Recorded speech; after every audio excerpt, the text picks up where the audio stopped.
Hi everybody, my name's Sandie and I'm joined here by Caroline and Vicky, who are in our hairdressing, beauty and barbering team.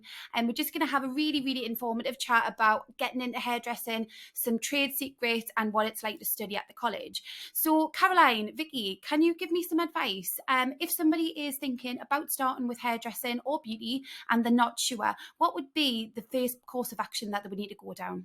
Starting the level one, so the only combined course that the government allows is the level one. Mm-hmm. So you do a little bit hair, a little bit beauty, you get a taste of the whole lot.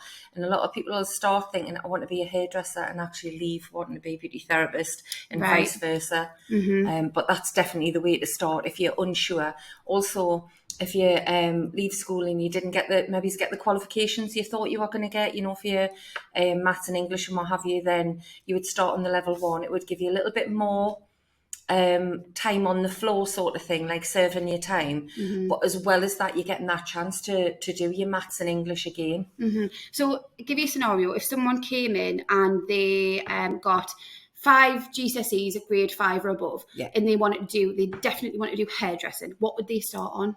So they can start on level 2. So if they've got the GCSEs, they can start on level 2 if they want to. Mm-hmm.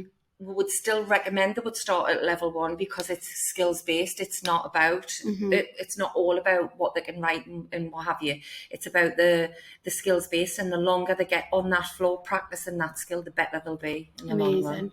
So obviously we're talking about kind of hair and beauty and barbering. Are you finding that there's more of a skew towards a particular area, more hairdressers or more beauticians, or has it always been quite even?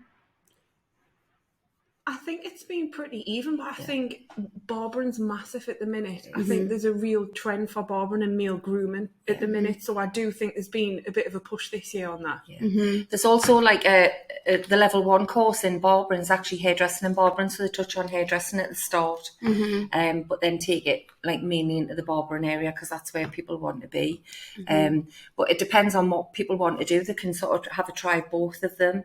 And we also have like a January start, so if they've sort of done one and then want to go on to another one, they can do that, and they get a taste of all of it and then decide what area they want to be in. And do you guys have much to do with apprentices on site, or is that kind of a different team? Or? She's within our team, so we know about the apprentices, know about how it works, so it's a little bit different to the full-time. So full-time hairdressing and beauty therapy and barbering, they would come into college mainly, and they do all the qualifications and be assessed in college. The apprenticeship team, they find a salon, then they signed up on the apprenticeship. They work in the salon mainly, and then they come into college 1 day a week for some assessment, but they can also be assessed in the salon, and obviously as well they're earning while they learn as well then. Which is obviously a massive pull for them. Yeah. When you look at hairdressing and beauty, when I'll go to you, Vicky, first with beauty. So is it just painting nails and massaging? Absolutely not. Okay. Absolutely not. It used to be, I think, a little bit like that years ago, but we've got this massive influx in people wanting to go into aesthetics and cosmetic. Now we've got the level 4, so that's your micropigmentation, your tattooing. It can be really advanced, so definitely not just painting nails and massage. Amazing. And what about hairdressing, cutting and blow drying, or is it a lot more complex than that? Well, it's a lot more complex, and again, we've got the level 4. We're the only college in the area that go up to level 4 for hairdressing and beauty therapy, and we'll have people crossing over and getting both as well, and it also involves some management. So I have people going, I've had students go to work for companies like Matrix, which is like a big colour company for hairdressing. I've got a lad that's just come back from Hong Kong who did his level 4. The ones have gone in opening their own salons because it gives them the sort of the foundations for that, but it also gives you the foundations to go on to university, and some people do that. So it's just diversified the whole thing. You can just do all sorts. Like one lad actually said to me at the end of the course, I thought I was going to stand behind a chair and do hair for the rest of my life, and that's all I was going to be able to do. And now I can just do so more, and he's so much more. He's the one that's gone off to Hong Kong, worked for a big company, had all this experience. That was during COVID as well, and then came back. Still has his own salon and is now teaching in hairdressing as well. Amazing. So what, obviously they're not just learning a skill while they're at college. What other kind of qualities and skills do they kind of learn while they're here? Because obviously we'll have the general public coming in, so a lot of customer service, things like that. Customer service, communications, a massive one. So some come on and do level 1 and don't go any further. They decide it's not for them, but they take off it a lot of what we call soft skills, how to deal with the public that can go and work in other service industries.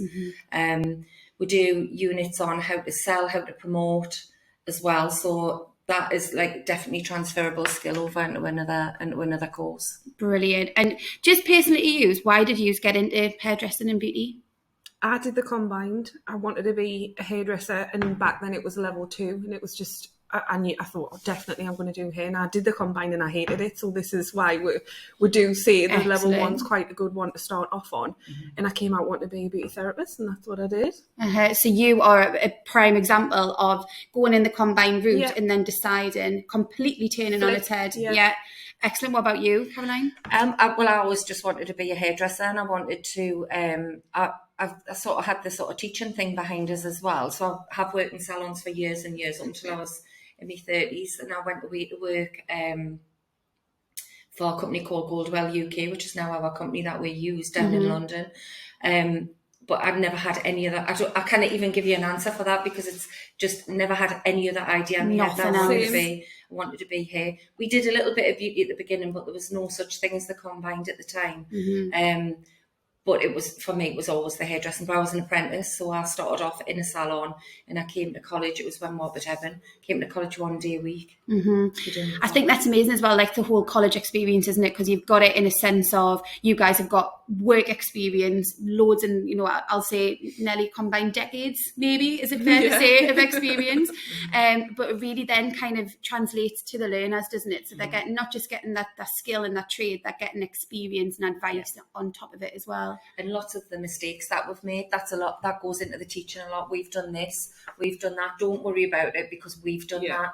So I'm going for an interview. How would I deal with that? So we can give them examples on how to interview, the type of questions they might get asked, how they need to answer it, and how they need to behave. Because in hairdressing and beauty therapy, you don't just go and have an interview. You have an informal interview, then you have a little bit of a longer interview, then you do a skills test, then you do a trade day, and you do all of those things before they'll consider taking you on. So it's all about like the work side of it, the like employment skills, employability, everything like that. And they skills. Get that as well. It's all down to the skills at the end of the day.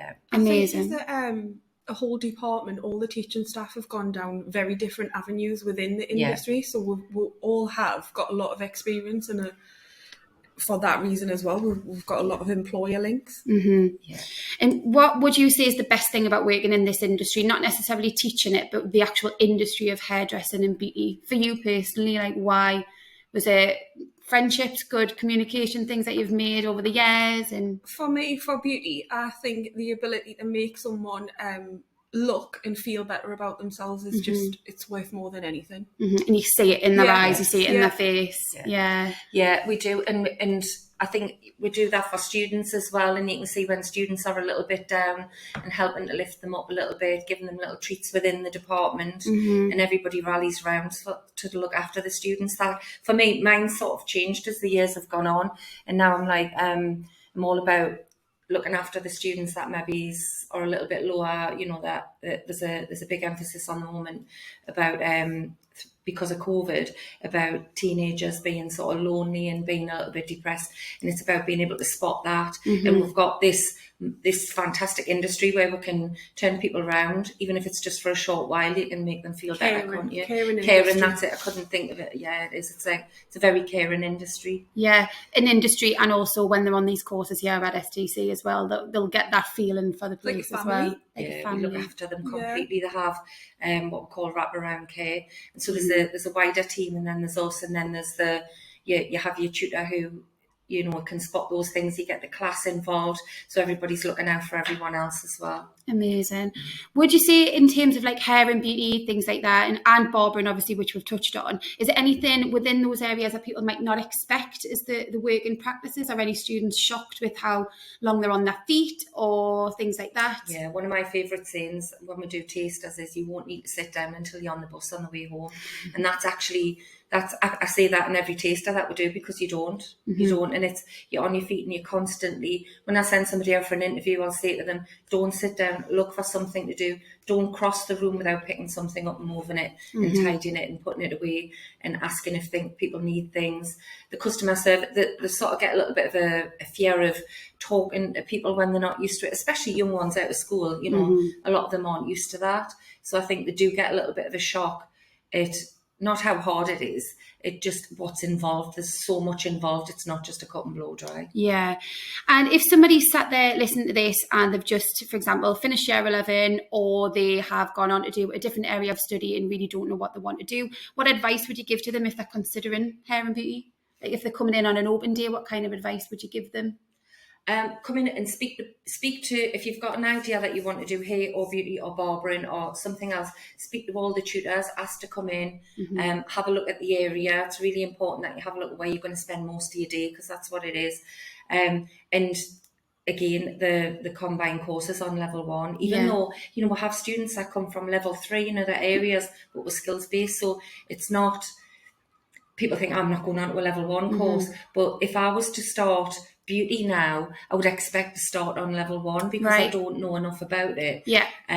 So that's the way you should look at it. It's like, I know a lot of the other courses you can get direct entry to level 3, but with us for the skills, it's literally serving your time. It used to be called that, serving your time on the floor and getting the experience. I think you hit the nail on the head there as well. If somebody is thinking, well, if I was going to do an engineering course, I would go straight on to level 3 with these GCSE results. But it's not a bad thing starting on level 1. It just takes 2 more years essentially to be able to do that, but really it's preparing you best to get into that industry. Skills based. Amazing. But I think we've really covered everything today. Thank you so much, Caroline, and thank you so much, Vicky. If anyone is interested in applying for STC for our hair, beauty and barbering courses, you can do that at stc.ac.uk.